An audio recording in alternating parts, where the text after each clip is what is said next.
Hey guys, and welcome back to my channel. So today is a very special video. I'm doing an interview with Monca S here on YouTube, and we are talking about Scientology and how it relates to MLMs. Now, if you do not know who Monca S is, her channel will be in the description box and also up here in the cards. She has some amazing anti-MLM content, and she also does true crime as well. She is a wonderful YouTuber, and I suggest that you go directly to her channel and subscribe. Now, this is a two-part video, and this is part two, so if you want to see part one of the interview, you will have to view that on Monica's channel. So stay tuned and find out what we are talking about today.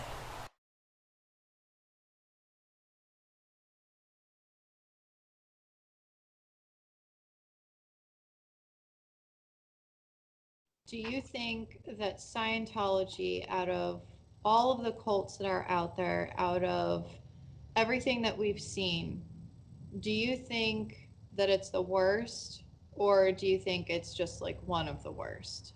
Oh, it ranks up there pretty high. The biggest problem that people don't understand is there's a series of homicides and suicides that surround Scientology. And those are based off of people with true mental illnesses being sucked into these things, or in some instances, born into Scientology. You do have second and third year generation in Scientology, and they're not getting the help that they need, and they snap. Also, Scientology, while it claims to be all inclusive, is not inclusive of homosexuals. So they had a young man who married a woman to kind of be like he fit in, but he was still frequently frequenting gay clubs and things of that nature. And when somebody found out, he hung himself. And they would not even let his wife know until hours after he had done this. They've had kids. There was a kid a few years ago who snapped and killed another Scientologist on a compound. I want to say it was in Australia. I mean, these things are quite common because there are a lot of physical and emotional abuses in Scientology. They have the RPF, which is like it's like people describe Scientology as a prison once you're in it. It's a hard time getting out, but the RPF is like the prison of the prison. It's like solitary confinement. You have to dress in all black, you have to do heavy labor, and they berate you. You're not able to speak to people. So that isolation can really weigh on a person and really break them even farther down. And they've had people that have committed suicide on RPF. They've had people to hurt other people on RPF because they can't deal with the feeling inside of them. And to tell you the truth, it ranks up there pretty high. Like I'm saying, like Waco, Georgetown, kind of Hmm. up there. Yeah. Yeah, because Waco and Georgetown, I feel like those are, um, that goes to show you just how far some people will go when they're in a cult like this. Because, I mean, people drank the Kool-Aid. Like, isn't that where the saying came from? Oh yeah, Yeah, Georgetown is definitely where that drink the Kool Aid came from because yeah. they were forced to drink that poisoned flavor aid. And to tell you the truth, I think if David Miscavige was to come out and say, "Hey, it's time for us to move on to what they call phase two," Hmm. that's where Hubbard went when he died, and they're still waiting on him to come back.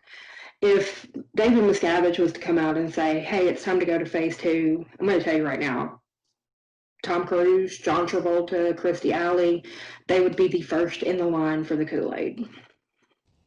So, yeah, and that's what's upsetting to me, knowing that these people are so invested in this that they could possibly do something like that. And I think that with Scientology, it makes them look more legitimate because of the fact that they have so much support from, public figures or from celebrities, because who doesn't know these celebrities that are in Scientology? Everybody knows their name. They are household names. Oh, yeah. And so I feel as though that kind of gives them more of, yeah, like we're legit.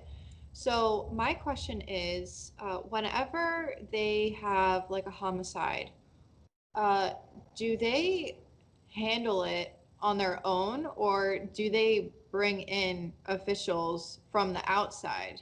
Now, in those cases, they actually do bring in officials because it's kind of hard to Okay. hide a dead body. Yeah. But one of the tenets of Scientology is that you will not bring a Scientologist to the civil authorities. So there's no lawsuits in Scientology. There's no calling the police in Scientology, except for in these very extreme cases.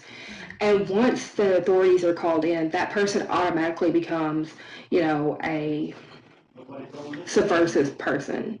And what they mean by that is a person that is against Scientology.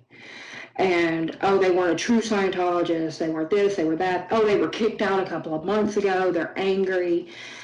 That's Scientology's way of kind of cleaning their responsibility from it. And it's worked, unfortunately, several times. And so now they have that air of, oh, we can get by with anything.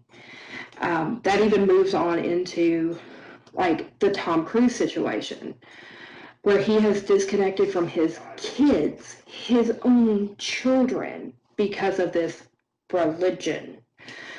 And it shows how much control that they have over these people. And when I say they, it's really David Miscavige. He is the one that is in charge. David Miscavige no longer goes through auditing. He does whatever he wants, however he wants.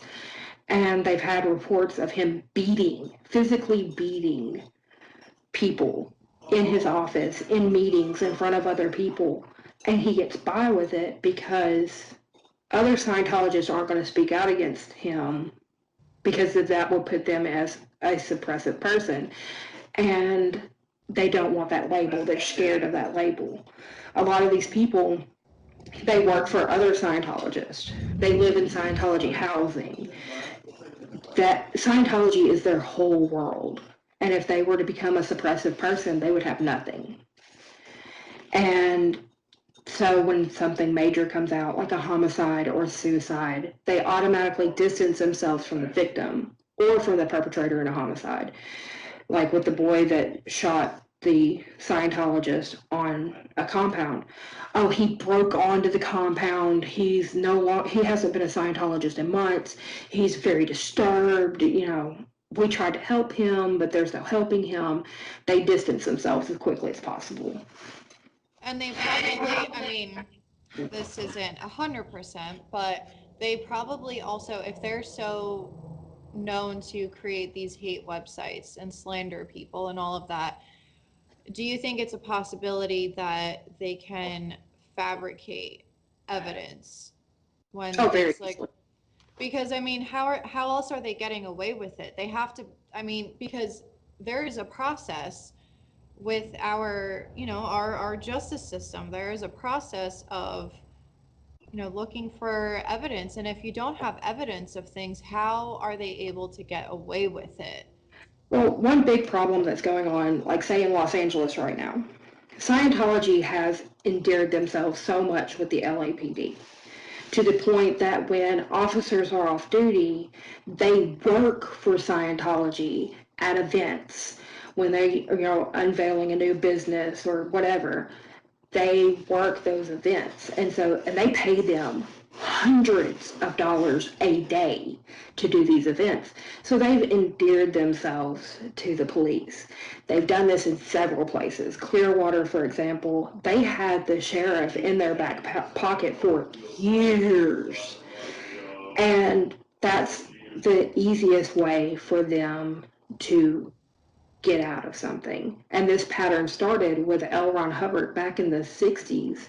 When he moved to England, he joined the local group. He was, I think, the communications or the roadway director.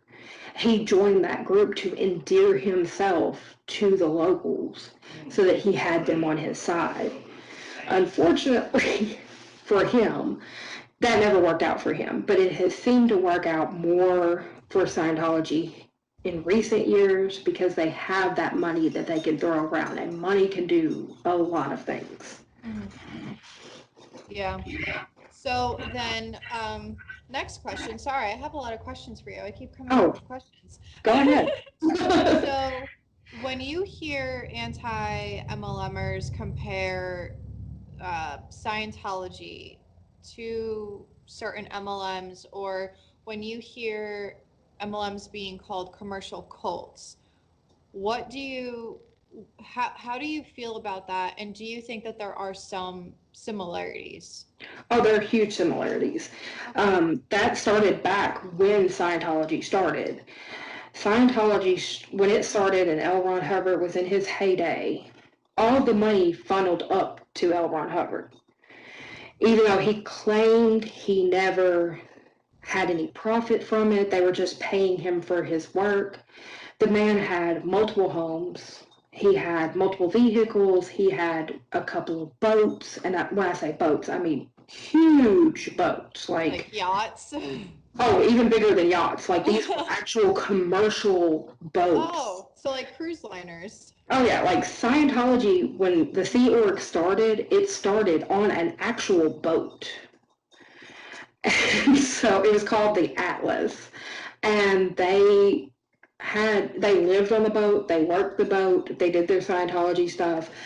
And so it still kind of went on from there. He had multiple motorcycles and all kinds of stuff. He lived in the lap of luxury. And if you look at Scientology today, all the money still goes up, and now it's David Miscavige. David Miscavige has several homes, several vehicles, all these, nice, wonderful, lovely things. And if you look at the people at the bottom, they're the ones that are barely scraping by. Oh, sorry about that. They're barely scraping by. They don't have any money. They, are trying their best to go up the pyramid, and they have it as a ladder or a bridge, the bridge to freedom, where you're supposed to make all these steps, and once you get up here, you're an amazing person.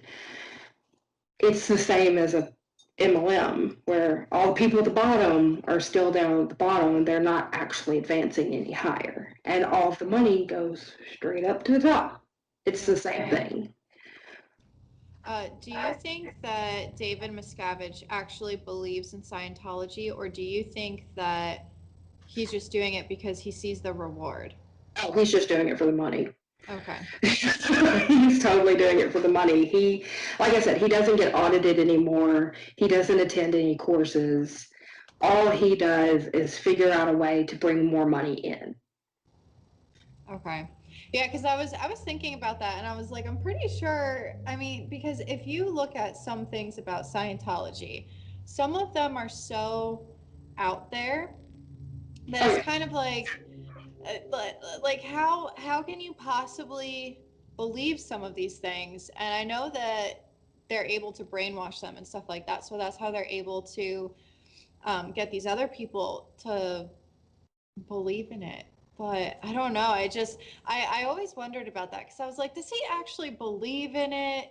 Does he actually practice this religion, or is he just doing it for the money, and he's just doing it for the reward?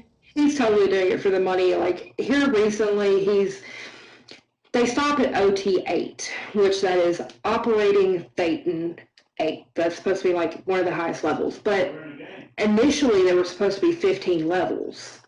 But L. Ron Hubbard died before any of the other levels came out. Okay. So they've been hanging 9 and 10 over everybody's head as these rewards to bring in more money for years now. It started out with getting everyone to what they call a St. Hill status, which is the org that was in England that L. Ron Hubbard started.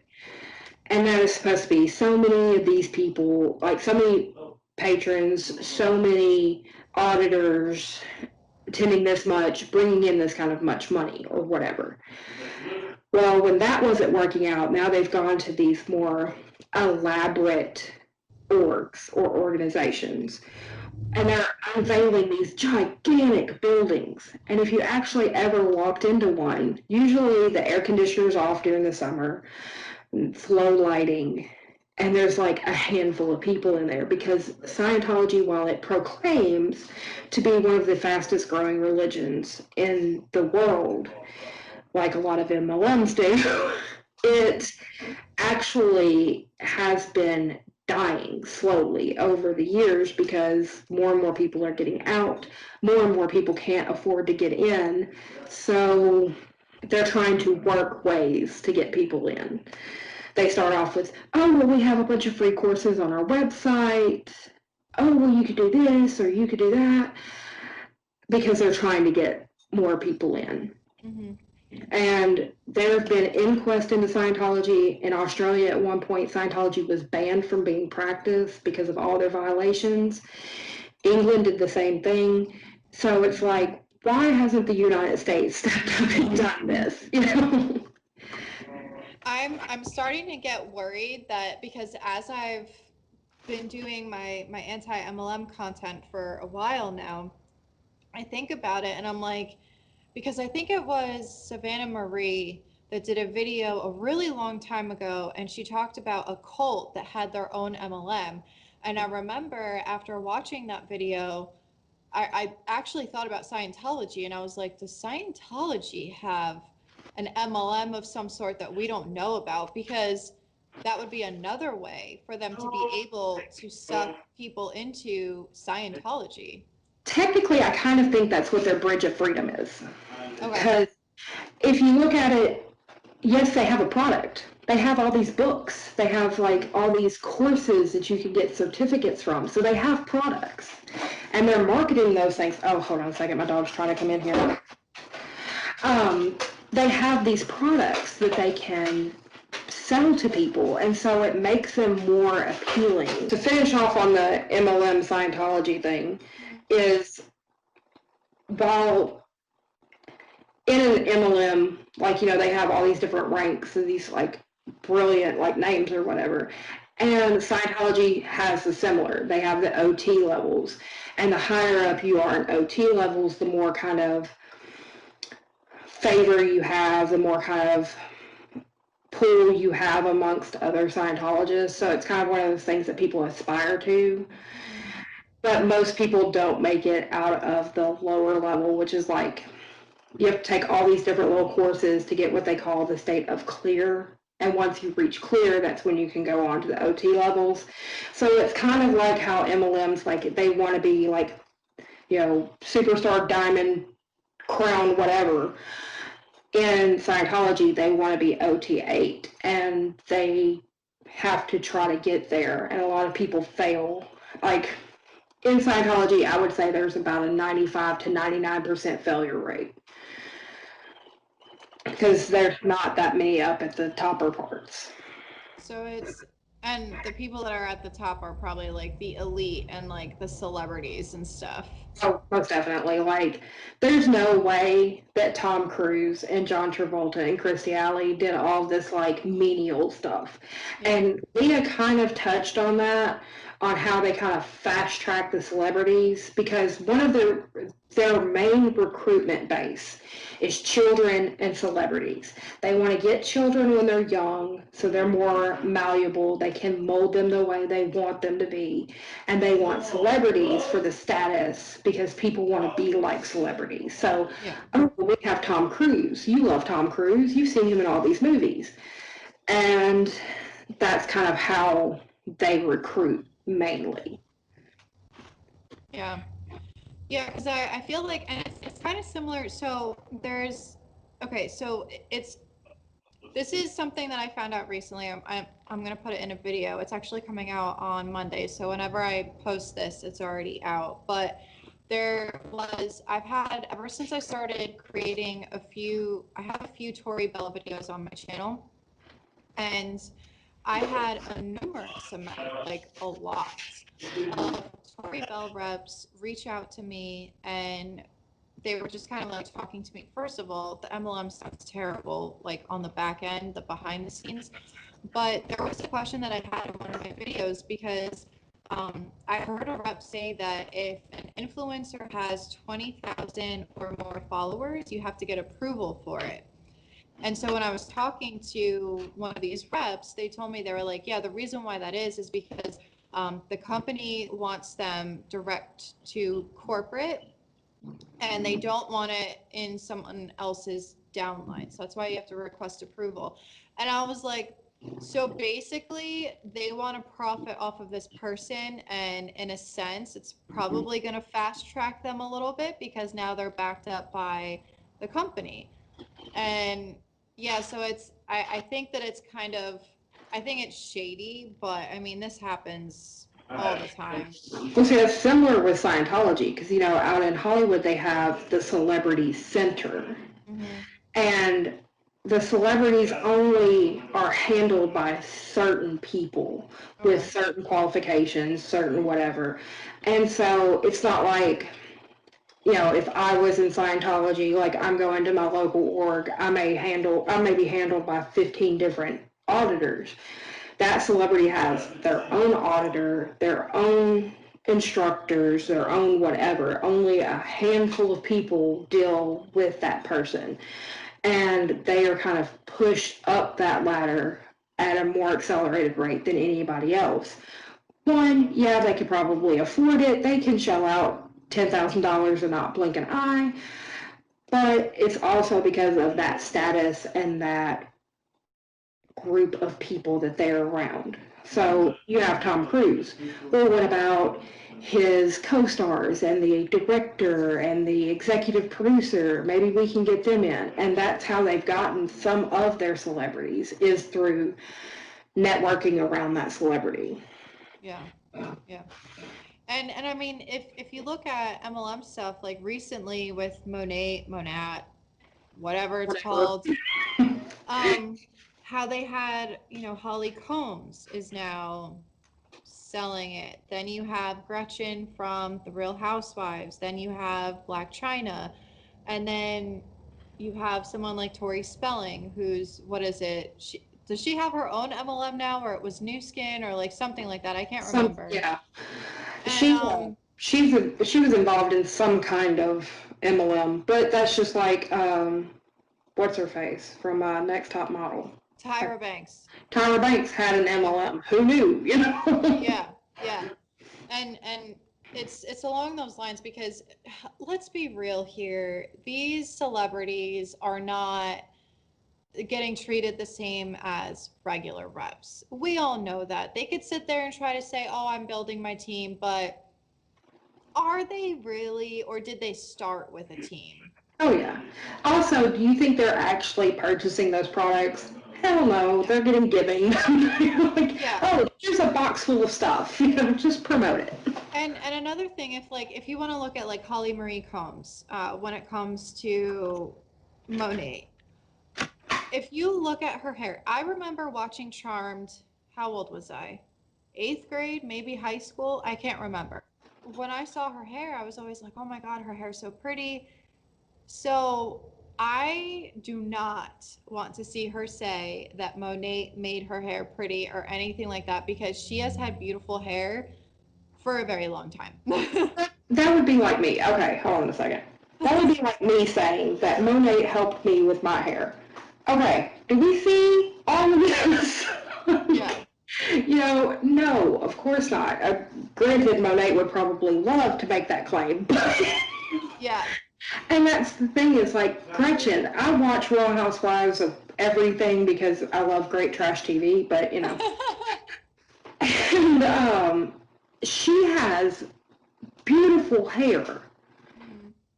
Don't try to tell me that it's because of Monet. No, I don't want to hear that. That's just like them getting bodybuilders into Beachbody. You had that body before you started this. Don't play with me. And Gretchen even said, I put this in one of my videos, but Gretchen even said in one of her Instagram posts that she's been getting asked about her hair ever since she was, what did it say? Ever since she was a teenager, I think is what it said. she's always been asked about, like, what products do you use? Like, how do you take care of your hair? And it's like, and she claims that she doesn't have extensions. I don't know. Yeah, I don't know, because I feel like all of the housewives have extensions. I mean, maybe she doesn't, but I would find it hard to believe. But let's say that she didn't have extensions. Um, if it just you're she kind of contradicted herself, because you say how you've always had pretty hair before, and Mhm. now you're gonna try to sell Monet. So And I'm going to tell you, that was actually a question that was asked of her when she was in a reunion. Like, Andy Cohen asked her, like, oh, so-and-so asked, what products do you use in your hair? This has been a running theme with her. mhm, But on top of that, I've seen on The Real Housewives where she's had extensions and things like, stop lying. Like, why even do that?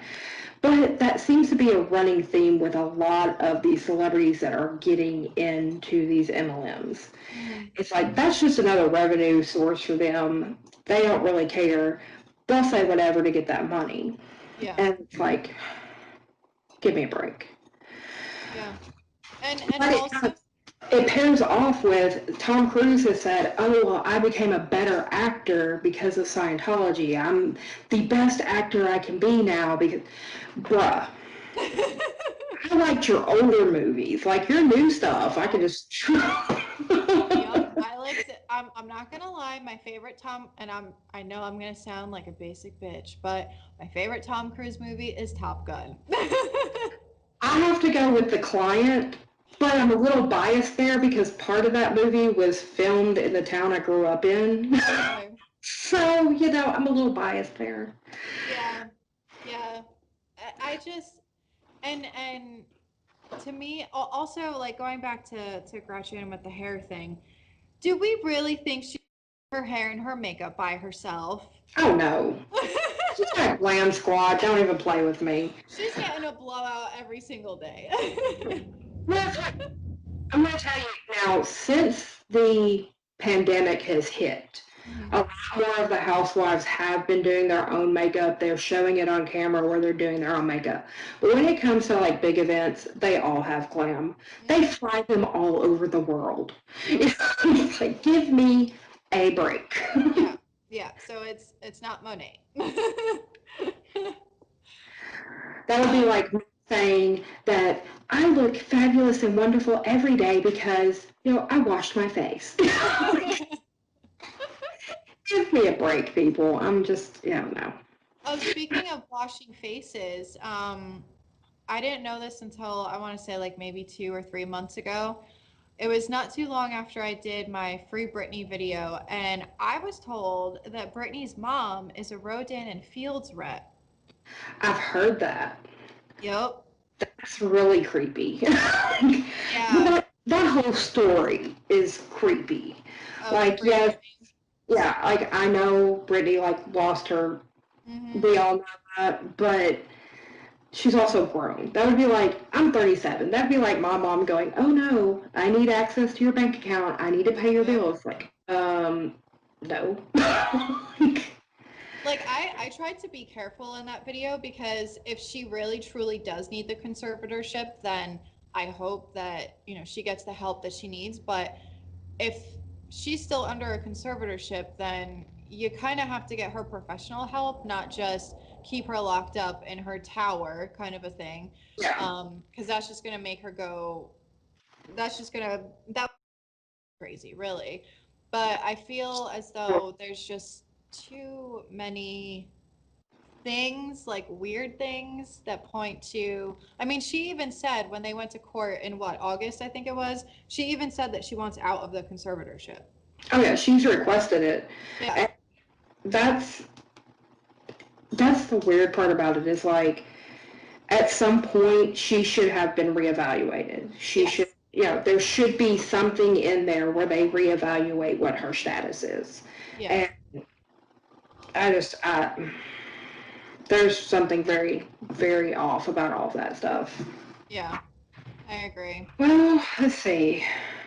we've kind of hit on all the like main things, which I think Yeah. is somebody that more people need to know. Yeah. But and it does. There's huge parallel between Scientology and MLMs. I mean, it's kind of scary, but I think that covers just about everything. Unless you had any more questions or anything like that.